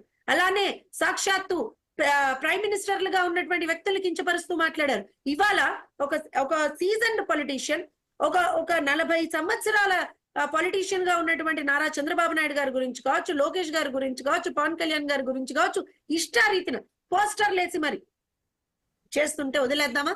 అండ్ ఇంకో విషయం, ఇప్పుడు ఒక వ్యక్తి తప్పు చేశాడా లేదా? ఆయన మీద ఆల్రెడీ ఆయన రాష్ట్రపతిని ఇష్టారీతిన మాట్లాడా లేదా? నా అక్క చెల్లెమ్మలు, నేను ఆడబిడ్డలకు ఎంతో రెస్పెక్ట్ ఇస్తానని చెప్పుకునేటువంటి వైఎస్ఆర్సీపీ అధినేత అయినటువంటి జగన్మోహన్ రెడ్డి గారి క్యాబినెట్ లో ఉన్నటువంటి మినిస్టర్లు రాజేష్ గారు ఒక్కొక్కళ్ళు ఆ వ్యూహన్ సినిమాకి సంబంధించినటువంటి ఆ ప్రీ రిలీజ్ ఈవెంట్ కో దేనికో వెళ్ళిట ఒక్కొక్కళ్ళు అక్కడ కూడా నుంచొని ఇష్టారీతిని మాట్లాడుతున్నారు. అంటే you are endorsing that person, అవునా కదా? మీరు ఆ పర్సన్ ఎండార్స్ చేస్తున్నట్టే కదా. నేనేమంటానంటే సినిమా తీయడం అది మీ ఇష్టం, మీరు ఏమన్నా చేసుకోండి. నాకు తెలుసు అసలు రామ్ గోపాల్ వర్మ అనేటువంటి వ్యక్తి ఒక ఏలియన్. ఆయన ఈ సమాజానికి చెందినటువంటి వ్యక్తి కాదేమో, ఆయన చెప్పుకుంటున్నాడు ఆయన ఒక ఏలియన్. సో అలాంటి వ్యక్తిని మీరెందుకు ఇవాళ సమర్థిస్తున్నారు? అండ్ ఇంకోటి, రామ్ గోపాల్ వర్మ గారికి జగన్మోహన్ రెడ్డి గారి మీద విపరీతమైనటువంటి అభిమానం ఉంటే 4.5 సంవత్సరాల్లో జగన్మోహన్ రెడ్డి గారు చాలా మంచి చేశారని మా సోదరులు శ్రీనివాస్ గారు చాలా సందర్భాల్లో చెప్పారు. ఇప్పుడు మీరు టైం ఇచ్చినా మళ్ళీ ఆయన మొత్తం ఏమంటారంటే ఒక గ్రామ్ ఫోన్ రికార్డు తీసుకొని మొత్తం చెప్తారు మా శ్రీనివాస్ రెడ్డి గారు. సో నేనేమంటున్నా అంటే ఏదో మంచి చేశారని చెప్తున్నారు కదా, ఆ మంచినంతా తీయమని చెప్పండి రామ్ గోపాల్ వర్మని. అంతేగాని how can you target people అండి? ఎంత డిమీనింగ్ గా ఇవాళ పరిస్థితి ఏంటయ్యానంటే, నేను ఇందాక మాట్లాడాను చూసారా, ఎందుకు మాట్లాడుతున్నారు రాష్ట్ర ముఖ్యమంత్రి ఈ విధంగా అంటే ఒక్క విషయం చెప్తాను రాజేష్ గారు. ఇది ఇవాల్టి ఒక పరిస్థితి సార్. దక్షిణ భారతదేశంలో ఆంధ్రప్రదేశ్ రాష్ట్రం ఇవాళ నంబర్ 1 గా ఉందండి. ఎందులో? మహిళలపై దాడుల్లో. దేశవ్యాప్తంగా సగటు అనేటువంటిది ఒక 14,000 15,000 ఉంటే సంవత్సరానికి ఆంధ్రప్రదేశ్ రాష్ట్రంలో 25,503 కేసులు సార్ మహిళల మీద దాడులు. మర్చిపోదామండి ఇవన్నీ? వదిలేద్దామండి ఇవన్నీ? నా ఆడబిడ్డలని చెప్పుకుంటున్నారు కదా సార్. నా ఆడబిడ్డలని చెప్పుకుంటున్నారు కదా, మరి ఆడబిడ్డల మీద అఘాయిత్యాలు జరుగుతుంటే, ఆడబిడ్డల మీద దాడులు జరుగుతుంటే, ఆడబిడ్డలకి మాన ప్రాణాలకి ఎక్కడ కూడా రక్షణ లేకుండా పోతుంటే దానికి సంబంధించి మాట్లాడండి అని అంటున్నాం మేము. అండ్ ఆల్సో మీరేం స్టెప్స్ తీసుకుంటున్నారో దాని గురించి మాట్లాడదాం. ఆ శాఖ కన్సర్న్ గా ఉన్న మంత్రి మాట్లాడరు, లేకపోతే ఆడపిల్లలపై దాడులు అని మీరు మాట్లాడుతున్నారు. గతంలో కూడా వీళ్ళు అదే చెప్తారు కదా, గతంలోని అదే జగన్మోహన్ రెడ్డి కుటుంబం పైన ఏ స్థాయిలో విమర్శలు చేశారు, ఏ స్థాయిలో ఏ రకంగా ట్రోల్ చేశారు అంటే ఏం చెప్తారు? సార్ నేను ఇచ్చింది ఎన్సీఆర్ అంటే శ్రీనివాస్ గారు అడుగుతున్నారు సార్, అది NCRB statement sir, Pawan Kalyan గారి స్టేట్మెంట్ కాదు సార్. పవన్ కళ్యాణ్ గారి స్టేట్మెంట్ ఇచ్చున్నారు దాని మీద already, and that is also based on NCRB data sir. నేను ఏమంటున్నానంటే ఇవాళ మన దగ్గర ఇవాళ ఉన్నటువంటి పరిస్థితుల్లో there are lot many issues to be addressed. రైతులకు సంబంధించినటువంటి అంశాలు సార్, మన తుఫాన్ లో ఇబ్బందులు పడినటువంటి రైతులు ఎంతమంది అండి, ఎన్ని లక్షల ఎకరాలకి మొన్న నష్టం వాటిల్లిందండి, వాటి గురించి మాట్లాడదాం. లేకపోతే కరువు మండలాలను మీరు అనౌన్స్ చేశారు కదండి, కేంద్ర ప్రభుత్వానికి సరైన టైంలో కరువు మండలాలకు సంబంధించినటువంటి డేటా మీరు ఇచ్చారా అండి, దాని గురించి మాట్లాడదాం. ఉపాధి కల్పన గురించి మాట్లాడదాం, ఉద్యోగ కల్పన గురించి మాట్లాడదాం. నేను ఇప్పుడు చెప్పినట్టుగా ఆడబిడ్డల భద్రత గురించి మాట్లాడదాం, భవన నిర్మాణ కార్మికుల వెతల గురించి మాట్లాడదాం, ఒక రకంగా నడుస్తున్నటువంటి గంజాయి మాఫియా గురించి మాట్లాడదాం, మద్యం మాఫియా గారు మాట్లాడకుండా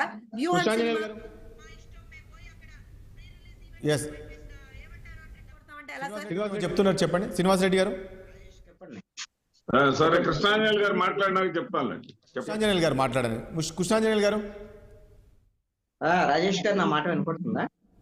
నేనేమంటున్నానంటే ఇప్పుడు ఈరోజు మహిళల గురించి ఈ రకంగా అంటే ఈ రకంగా కామెంట్ చేస్తున్నారు అనేది ఈరోజు టీడీపీ వర్షన్. కానీ ఇదే జగన్మోహన్ రెడ్డి కుటుంబం పైన ఏ స్థాయిలో లేడీస్ ఏ స్థాయిలో విమర్శలు చేశారు, ఏ స్థాయిలో ట్రోల్ చేశారు, దానికి ఎవరు కారణం అంటే ఏం చెప్తారు? మనం చూసాం గతంలో. ఇక్కడ ఒక అంశం అండి, ఎవరైనా సరే ఒక రాజకీయ పార్టీ ఇంకొక రాజకీయ పార్టీ మీద వ్యక్తిగతమైన విధానపరమైనటువంటి అంశాల మీద విమర్శలు చేసుకోవచ్చు, వ్యక్తిగతమైనటువంటి దోషాలు సరికాదు. ఒకటి ఏమిటంటే గతంలో ఉండేటువంటి జగన్మోహన్ రెడ్డి ఫ్యామిలీ, జగన్మోహన్ రెడ్డి వీళ్ళ మీద మీరు అని అంటున్నారు కదా, ఈ 4.5 సంవత్సరాల్లో మనం కనుక గమనిస్తే మంత్రులు ఎవరైతే ప్రజాప్రతినిధులుగా కీలకమైనటువంటి స్థానాల్లో ఉన్నవాళ్ళు, అదేవిధంగా ప్రజాస్వామ్యంలో దేవాలయం లాంటి అసెంబ్లీలో వీళ్ళు ఇష్టారాజ్యంగా అధికార పార్టీకి సంబంధించిన వాళ్ళు మాట్లాడుతున్న తీరు, దీన్ని ఎక్కడా కూడా ముఖ్యమంత్రి ఖండించారు. ఇప్పుడు ముఖ్యమంత్రి కూడా బహిరంగ సభల్లో అదే మాట్లాడుతూ వస్తుంది. ఎందుకు ఇలా అసలు ముఖ్యమంత్రి ఎందుకు ఇలా మాట్లాడుతున్నారు అనే దానికి నేను ఒక వివరణ చెప్తాను. ముఖ్యమంత్రికి కాదు, ఆయన ఏమైనా ఎందుకు మాట్లాడుతున్నట్టు ఉద్దేశపూర్వకంగా మాట్లాడుతున్నారు. అదేమిటి అంటే ఈ ఎన్నికలు సమీపిస్తున్నాయి, ఈ ప్రభుత్వ వైఫల్యాలు జనంలోకి వెళ్తారు, ఈ ప్రభుత్వ సంక్షేమ పథకాలు అమలు చేయలేదు జనంలోకి వెళ్తారు, ఈ ప్రభుత్వ ఫెయిల్యూర్స్ సంబంధించి కానీ లేకపోతే జనం మీద ఉండే భారాలు కానీ వాటి గురించి చర్చ జరగదు. ఇవన్నీ చర్చ పెట్టేది ఎవరు? ప్రతిపక్ష పార్టీలు పెడతాయి. ఎందుకు? ఈ ప్రభుత్వం ఫెయిల్ అయింది, ఈ ప్రభుత్వం సంక్షేమ పథకాల వరకే పరిమితమైంది, అవి కూడా అరకొరగా అమలు చేస్తున్నారు. ఈ రోజున నవరత్న అది ఓకే, నేను ఏమంటా కృష్ణాంజనేయులు గారు, సరే అదంతా మనం రోజు వింటున్నాము. ఈ రోజు చంద్రబాబు నాయుడు గారు ఏ అవకాశాన్ని కూడా వదులుకోవట్లేదా? ఇప్పుడు చూసాం, నిన్న డీకే శివకుమార్తో కూడా అక్కడ భేటీ అయ్యారు, ఇటు పవన్ కళ్యాణ్, ఇప్పుడు బీజేపీ వస్తే కూడా చేసి పెట్టుకుందాం అంటే ఎందుకు అంటే ఆ స్థాయిలో అందరూ కలిస్తే కానీ జగన్మోహన్ రెడ్డిని ఓడించలేము అని అనుకుంటున్నారా? ఈసారి జగన్మోహన్ రెడ్డిని ఓడించకపోతే, ముఖ్యమంత్రి ఓడించకపోతే ఇక రాబోయే రోజుల్లో వచ్చే కష్టం ఇంకా అనే ఫీలింగ్లో ఉన్నారా? సో ప్రతి అవకాశాన్ని కూడా ఆయన ఈ రకంగా యూజ్ చేసుకుంటున్నారు అనుకోవచ్చా? ఖచ్చితంగా అండి, వచ్చే ఎన్నికల్లో గెలవాల్సినటువంటి అనివార్యత తెలుగుదేశం పార్టీకి ఉంది. ఎట్టి పరిస్థితుల్లో గెలవకపోతే, ఎందుకంటే 2 సార్లు అధికారంలోకి రాకపోయినా కానీ 3వ సారికి అది అధికారంలోకి వచ్చింది మా తెలుగుదేశం పార్టీ, బతికుంటుంది, ఏమి ఇబ్బంది లేదు, ఎవరు అనుకున్నట్లు మేమేం భయపడటం లేదని అనవసరం ఉన్నది తెలుగుదేశం పార్టీ. గతంలో 2 సార్లు అధికారంలోకి రాకపోయినా అంటే 2004 నుంచి 2014 వరకు రాక 14 వచ్చింది జగన్మోహన్. ఇప్పుడు ఆ రోజున చంద్రబాబు నాయుడు ఏజ్, ఆయన ఉండేటువంటి యాక్టివ్నెస్, ఇవన్నీ ఇప్పుడు ఉండేటువంటి పరిస్థితుల్లో రేపు పొద్దున గెలవాలి తెలుగుదేశం పార్టీ. గెలిచిన తర్వాత మరి ఆయన వారసత్వంగా నారా లోకేష్ బాధ్యతలు అప్పచెప్పాలి తెలుగుదేశం పార్టీని. పరిస్థితి ఉందా? గెలిచే పరిస్థితి ఉందంటారా కృష్ణాంజనేయులు గారు? అదే గెలుస్తామా లేదనేటువంటి దాని మీద వాళ్ళకే ఒక క్లారిటీ కావాలి. ఎందుకోసం అంటే వైఎస్ఆర్ కాంగ్రెస్ పార్టీ మీద వ్యతిరేకత ఉంది, ప్రజల్లో అసంతృప్తి ఉంది, ప్రజల్లో విపరీతమైనటువంటి కాబట్టి కదా ఎమ్మెల్యేలను మార్చారు. సరే, అక్కడ జగన్మోహన్ రెడ్డి పైన వ్యతిరేకత కాదు, అక్కడ ఉన్న ఎమ్మెల్యేలు సరిగ్గా పనిచేయలేదని చెప్పేసి కొత్త వాళ్ళని పెట్టారు కదా. ఎవరి మీద వ్యతిరేకత ఉన్నా మార్చినంత మాత్రాన ఇప్పుడు 70-80 మందిని మారిస్తే వాళ్ళందరి మీద వ్యతిరేకత ఉందంటే, అంతమంది మీద వ్యతిరేకత ఉందంటే అర్థం ఏంటి? ప్రభుత్వం మీద వ్యతిరేకత కదా. రేపు పొద్దున అధికారంలోకి రాలేరు అనేటువంటిది జగన్మోహన్ రెడ్డి యాక్సెప్ట్ చేసినట్టు లెక్క దీన్ని బట్టి. ఇది కేవలం ఒక ప్రయత్నం మాత్రమే, దింపుడుగాల వాస్తవ ఒక ప్రయత్నం జరుగుతుంది. దీంట్లో సక్సెస్ అవుతారో లేదనేది చెప్పలేం. కానీ మరి వ్యతిరేకత సంతృప్తి ఇదంతా తెలుగుదేశం జనసేన పార్టీకి ఉపయోగపడితే రేపు పొద్దున అధికారంలోకి రాగలరా అని అంటే నేను అనుకుంటున్నాను వాళ్ళు ఆ స్థాయిలో ఇప్పటి వరకు వర్క్ చేసి ఉండలేదు అనేటువంటిది నా యొక్క అభిప్రాయం ప్రతిపక్ష పార్టీలకు సంబంధించి. మరి కనీసం ఈ 3 నెలల్లో అయినా సరే వాళ్ళు ఆ విధమైనటువంటి ప్రయత్నం చేస్తారేమో చూద్దాం. వాళ్ళు ఏమనుకుంటారంటే చంద్రబాబు నాయుడు మీటింగ్ పెట్టాడు, ప్రజల్లోనే ఉన్నాడు కదా. అదే విధంగా నారా లోకేష్ మంగళగిరిలో మీటింగ్ పెట్టాడు, ప్రజల్లోనే ఉన్నాడు కదా. కాకినాడలో పవన్ కళ్యాణ్ ఉన్నాడు, ఆయన కూడా ప్రజల్లోనే ఉన్నాడు కదా. అంటే కుదరదు. ప్రజల్లో అంటే ప్రజలకు సంబంధించినటువంటి సమస్య అడ్రస్ చేస్తూ వాళ్ళ సాధక బాధకాల మీద వాళ్ళతో కలిసి ఉద్యమం చేయటమో లేదంటే ప్రభుత్వాన్ని ప్రశ్నించటమో అని ప్రజల్లో ఉండటం అంటారు. ఈ విషయంలో తెలుగుదేశం జనసేన, నాకు తెలిసి జనసేన ఎంతో కొంత కొన్ని కార్యక్రమాలు చేసింది, తెలుగుదేశం అయితే ఒక కార్యక్రమం అయినా సరే పూర్తి స్థాయిలో చేయలేకపోయింది అనేటువంటిది నా అభిప్రాయం. కనీసం ఎన్నికలు సమీపిస్తున్న వేళైనా ఆ విధమైనటువంటి ప్రయత్నాలు ప్రజలను అడ్రస్ చేయటం, ప్రజాస్వామిక వాదులు కలుపుకోవటం. కృష్ణాంజనేయులు గారు, నేను ఒక విషయం అడుగుతాను. వైఎస్ఆర్ కాంగ్రెస్ పార్టీ అధికారం చేపట్టిన తర్వాత నాకు తెలిసి చాలా వరకు స్ట్రాంగ్ అయింది పార్టీ. సో మొన్న చంద్రబాబు నాయుడు ఆ స్థాయి నాయకుడు అరెస్ట్ అయితే రాష్ట్రంలో ఏ స్థాయి వరకు ఆందోళన చేశారు చెప్పండి. మనం అనుకున్నాం చంద్రబాబు నాయుడు అరెస్ట్ అయ్యాడంటే కష్టం, అక్కడ రాష్ట్రం అంతా రావణ కష్టంలో మారే అవకాశం, ఎందుకంటే చాలామంది ఉంటే ఆయన ముఖ్యమంత్రిగా చేశారు, సో ఈ రకంగా అరెస్ట్ చేశారు, రోడ్లపైకి వస్తారు, మానవహారాలు నిర్వహిస్తారు అని ఎన్నో అనుకున్నాం. కానీ అలాంటిది ఎక్కడా కనపడలేదు కదా. దాన్ని ఏ రకంగా చూడ, ఆ స్థాయి నాయకుడికి ఈ రకంగా స్పందన ఉంటుంది అనుకున్నప్పటికీ లేదు. రేపు మరి అధికారం చేపట్టేంత స్థాయి అక్కడ ప్రజల్లో ఉందా చంద్రబాబు నాయుడికి? అదే రాజేష్ గారు, ఇక్కడ ఒక అంశం ఏమిటంటే అసలు తెలుగుదేశం జనసేనకు సంబంధించినటువంటి వ్యవహారము ఎంతో కొంత చంద్రబాబు అరెస్టుకు ముందు ఈ ప్రభుత్వం మీద విమర్శిస్తూ, ప్రభుత్వ సమస్యను విమర్శిస్తూ ముగ్గురు కూడా కీలకమైన నేతలు రోడ్ షోలో లేదా ఇంకో కార్యక్రమాల్లోనూ ఉన్నారు. వారాహి విజయాత్ర జరిగింది. చంద్రబాబు నాయుడు అరెస్ట్ తర్వాత ఎక్కడ ఉన్నాడు? వారాహి విజయాత్ర ఎక్కడ పోయింది? తర్వాత యువగళం పాదయాత్ర మొక్కుబడిగా ముగించేశారు, అయిపోయింది మన సభ. ఇప్పుడు చంద్రబాబు నాయుడు చిన్నగా కుప్పంలోకి వచ్చాడు. ఇంతే తప్ప మీరు చంద్రబాబు నాయుడు అరెస్టు తర్వాత వాళ్ళ పార్టీ తరఫున మొక్కుబడి కార్యక్రమాలు, అదే విధంగా నిజం గెలవాలి అనేటువంటి పేరుతో కార్యక్రమాలు తప్ప ఎక్కడైతే జగన్మోహన్ రెడ్డి ఎందుకు అరెస్ట్ చేయించాడు చంద్రబాబు నాయుడు, ఆ విషయంలో జగన్మోహన్ రెడ్డి సక్సెస్ అయ్యాడేమని అనిపిస్తుంది. ఆ రోజు నుంచి ప్రతిపక్ష నిరసన కార్యక్రమాల వరకు పరిమితం అయ్యారు. నిరసన కార్యక్రమాలు చేస్తే చాలు, ఇక చంద్రబాబు నాయుడు అరెస్టు అనేటువంటి అంశం జనంలోకి వెళ్తే చాలు, మనకి ఇది వైసీపీకి నష్టమైంది అనేటువంటి విధంగా ఒక రకంగా చెప్పాలంటే తెలుగుదేశం పార్టీ చంద్రబాబు నాయుడు అరెస్టుతో ఉక్కిరి బిక్కిరి అయిపోయినటువంటి పరిస్థితి ఉందండి. దాని మీద నిరసనలు చేశారు, అది ఏ స్థాయిలో అయినా కానీ నిరసనలు వరకే జరిగింది. అందుకే ఏమంటారంటే ప్రజల ఎజెండా పక్కకు పోయింది అని అంటున్నారు. ఇప్పటికీ కూడా వాళ్ళు మెయిన్ స్ట్రీమ్ లోకి రాలా. ఇంకా చంద్రబాబు నాయుడు అరెస్టు తర్వాత బీజేపీ ఇప్పుడు చంద్రబాబు నాయుడు బీజేపీకి దగ్గర అవ్వాలని చూస్తున్నారు. సో బీజేపీ ఆ పరిస్థితి కనబడట్లేదు. ఏంటి రాబోయే రోజుల్లో ఈ ముగ్గురు కలిసే అవకాశం ఉంటుందా? ఆ స్థాయిలో పవన్ కళ్యాణ్ ఏమైనా చర్చలు జరిపి కల్పించే అవకాశం ఉంటుందా? మీకు రాలేదని ఎందుకంటారు? ఈ రోజున ఢిల్లీలో పరిణామాలను గమనిస్తే ఆల్రెడీ బీజేపీ ఒక రకమైనటువంటి గ్రీన్ సిగ్నల్ ఇచ్చింది. తెలుగుదేశంతో జనసేనతో పొత్తులోకి వెళ్ళబోతున్నట్టుగా సంక్రాంతి తర్వాత పూర్తి స్థాయి అధికారికమైనటువంటి ప్రకటన చేస్తారు బీజేపీకి సంబంధించినటువంటి వాళ్ళు. మొన్న జరిగినటువంటి ఏది ఢిల్లీలో జరిగినటువంటి అన్ని రాష్ట్రాలకు సంబంధించినటువంటి బీజేపీ పదాధికారుల సమావేశంలో కూడా ఆంధ్రప్రదేశ్ రాష్ట్ర కమిటీ తరఫున చాలా స్పష్టంగా తెలుగుదేశం జనసేనతో పొత్తులోకి వెళితేనే మంచిది అనేది రాష్ట్ర కమిటీ ఏకాభిప్రాయంగా చెప్పినట్టుగా ఖచ్చితమైనటువంటి సమాచారం కూడా నాకు ఉంది. అయితే నేనేమంటానంటే వాళ్ళు సంక్రాంతి తర్వాత ఆ విధమైనటువంటి అధికారికమైనటువంటి ప్రకటన చేసేదానికి అవకాశం ఉంది. ఇప్పటికే తెలుగుదేశం జనసేనకు సంబంధించినటువంటి వాళ్ళతో ఇనిషియల్ గా ఈ టాక్స్ అనేవి కంప్లీట్ అయినాయి అని కూడా నేను అనుకున్నాను. అందుకనే మీకు సత్యమూర్తి గారు ఎక్కడా కూడా వాళ్ళ లీడర్ పురంధేశ్వరి మాటల్ని కోట్ చేశారు. కానీ పురంధేశ్వరి కూడా ఎక్కడ మాకు పొత్తులకు సంబంధించినటువంటి విషయాల్లో తెలుగుదేశంతో మాకు పొత్తు లేనే లేదు అని ఇంతకుముందు అనేవాళ్ళు బీజేపీ వాళ్ళు. ఇప్పుడు ఎక్కడైనా అంటున్నారా? మాకు జనసేనతో పొత్తుంది, బీజేపీ తెలుగుదేశంతో పొత్తుకు సంబంధించినటువంటి అంశం ఢిల్లీ వాళ్ళు తెలుస్తారు, ఢిల్లీ వాళ్ళు ఏం చేస్తే అదే అంటే దట్ మీన్స్ నేనేమంటానంటే కృష్ణాంజలి గారు, అంటే ఇప్పుడు మనం చూసాము చంద్రబాబు నాయుడు గారు అక్కడ ముఖ్యమంత్రి ఉన్నప్పుడు బీజేపీలో ఏం జరిగింది, అమిత్ షా పైన ఎలాంటి దాడులు జరిగాయి, అవన్నీ అంటే అవన్నీ పాత రోజులు గుర్తుకు రావంటారా వాళ్ళకి? ఇప్పుడు మీరు గమనిస్తే నిజంగా పాత రోజులు గుర్తుండే పని అయితే 2014లో అయితే ఎవరైనా సరే 2004లో చంద్రబాబు నాయుడు అన్న మాటలకి అదే విధంగా అప్పుడు గుజరాత్ ముఖ్యమంత్రిగా ఉన్నటువంటి నరేంద్ర మోడీ మీద చేసినటువంటి వ్యాఖ్యలకి 2004లో ఓడిపోవడానికి బీజేపీ కారణమని మాట్లాడినటువంటి చంద్రబాబు నాయుడు మాటల తర్వాత మరి ఎవరైనా సరే కనీసమైనటువంటి అంటే సిగ్గుచారం ఇలాంటి పాటలు మనం ఉపయోగించలేం కానీ అలాంటి వాళ్ళు అయితే 2014లో పొత్తు పెట్టుకుంటారా? పెట్టుకోరు కదా. ఎందుకు పెట్టుకున్నారు 2014లో? మరి 2017 తర్వాత మళ్ళీ కేంద్రం మీద పోరాటం చేశాడు, నరేంద్ర మోడీ మీద విమర్శలు చేశాడు. అమిత్ షా ఆంధ్రప్రదేశ్ లో వస్తే అనేకమైనటువంటి నిరసనలు తెలియజేసే పేరుతో జరిగినాయి. మళ్ళీ అసలు ఎన్డీఏ డోర్స్ మొత్తం క్లోజ్ అయిపోయినాయి తెలుగుదేశం పార్టీ. కానీ అమిత్ షా ఏకంగా నేషనల్ మీడియాకి ఇంటర్వ్యూ ఇచ్చాడండి. కానీ ఇప్పుడు ఏంటి, మన చంద్రబాబు నాయుడుకి అమిత్ షా ఇంటర్వ్యూ ఇచ్చాడు. ఇప్పుడు ఏం చూస్తున్నారు? ఓకే, శ్రీనివాస్ రెడ్డి గారు సీట్లు కావాలంటే తెలుగుదేశం.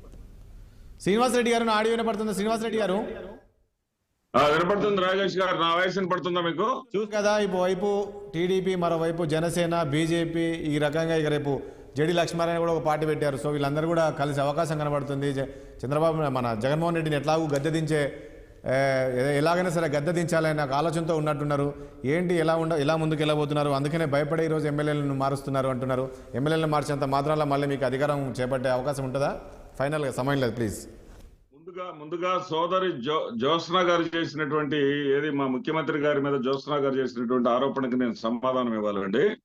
జగన్మోహన్ రెడ్డి గారికి మహిళల పట్ల ఎనలేని గౌరవం ఉన్నమాట వాస్తవం. ఆయన కారులతో పోల్చింది మహిళల్ని కాదు, కారులు మార్చేటటువంటి ఒక వ్యక్తిని, ఆ వ్యక్తిని గురించి ఆయన మాట్లాడాడు. తర్వాత చంద్రబాబు నాయుడు గారి యొక్క గతంగానే ఒకసారి తీసుకుంటే ఒక మహిళా ఎంఆర్ఓని జుట్టు పట్టుకొని ఇచ్చినటువంటి ఎమ్మెల్యేని సమర్థిస్తూ నువ్వు అక్కడికి ఎందుకు వెళ్ళావమ్మని చెప్పేసి ఆమెనే తిట్టినటువంటి పరిస్థితి అవుతుంది. అదే కాకుండా అధికారంలోకి వచ్చిన వెంటనే అధికార అహంకారంతో విశాఖపట్నంలో బీచ్ ఫెస్టివల్, బికినీ ఫెస్టివల్, మహిళలంటే వాళ్ళకి ఎంత గౌరవం ఉందో బికినీ ఫెస్టివల్ ప్రయత్నం చేస్తే మహిళా సంఘాలన్నీ కూడా అడ్డం వస్తే దాన్ని విరమించుకున్నటువంటి పరిస్థితి. మరి ఇంకొక నాయకుడు ఉన్నాడంటే ఏదైనా మహిళ కనపడితే ముద్దైనా పెట్టాలి, కడుపైనా చేయాలనేటటువంటి వాళ్ళ దగ్గర నుంచి సంస్కారం నేర్చుకోవాల్సినటువంటి పరిస్థితుల్లో జగన్మోహన్ రెడ్డి గారు లేరు. తర్వాత అదే విధంగా బాలకృష్ణ గారి సొంత ఆఫీస్ నుంచి షర్మిల గారి మీద వస్తే ఆవిడ ఏకంగా వెళ్ళి తెలంగాణ ప్రభుత్వం దగ్గర మొరపెట్టుకొని కేసు పెట్టాల్సినటువంటి పరిస్థితి. అంత దయనీయమైనటువంటి పరిస్థితులు ఈ రోజుల్లో లేవు. ఈ గణాంకాలన్నీ కూడా తప్పుడు గణాంకాలే తప్ప ఎన్సీఆర్బి ఇచ్చినటువంటి గణాంకాలు కాదు అని చెప్పేసి నేను చెప్పదలుచుకున్నాను. ఆ తర్వాత ఇక మీరు అడుగుతా ఉన్నారు ఏది జ్యోత్స్న గారు ఏం అడుగుతున్నారు? ఒక్క నిమిషం అండి శ్రీనివాస్ రెడ్డి గారు. జ్యోత్స్న గారు ఏం అడుగుతున్నారు ఒక్కసారి మాట్లాడేది. జ్యోత్స్న గారు ఫైనల్ సమయం లేదు, ప్లీజ్. నేను ఒకటే అంటున్నానండి, ఇప్పుడు ఇన్ని ఆరోపణలు మా మీద చేశారు. అది మహిళా ఎంఆర్ఓకి సంబంధించినటువంటి అంశం మీద చాలా క్లియర్ గా అప్పుడు మేము with facts and figures, with proofs అసలు ఏం జరిగింది అనేటువంటిది బయట పెట్టాము. ఆవిడ కూడా దానికి సంబంధించినటువంటి దాని గురించి మాట్లాడారు. నేను ఏమంటున్నా అంటే ఇప్పుడు మా మీద ఇన్ని ఆరోపణలు చేశారు కదా, so you in turn are saying that మేము ఇప్పుడు అక్కడ కూర్చొని జగన్మోహన్ రెడ్డి ఇలా మాట్లాడడం కరెక్ట్ అని వీళ్ళు సమర్థించుకుంటున్నారా అని నేను అడుగుతున్నాను. ఇవాళ జగన్మోహన్ రెడ్డి గారు మాట్లాడింది కరెక్ట్ అని మీరు సమర్థిస్తున్నారా? ఇవాళ మాట్లాడింది కరెక్ట్ అని మీరు సమర్థిస్తున్నారా? పిల్లల కోసం పెట్టినటువంటి ఒక సభలో పెళ్లిళ్ళ గురించి మాట్లాడడం, ఆడవాళ్ళని అబ్జెక్టిఫై చేయడం. సార్ ఇవాళ కాకపోయినా ఇప్పటికి 3 సార్లు మీరు ఒక్కసారి రాజేష్ గారి దగ్గర కూడా విజువల్స్ ఉంటాయి, ఒకసారి దయచేసి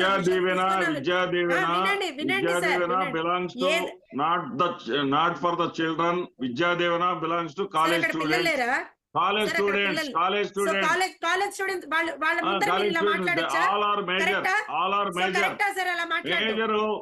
సభ్య సమాజంలో భారతీయ సంస్కృతిని కాపాడుకోవాల్సినటువంటి బాధ్యత ఉన్నది, పెళ్లిళ్ల వ్యవస్థను కాపాడుకోవాల్సిన బాధ్యత ఉన్నది. అదే చెప్పారు ముఖ్యమంత్రి గారు.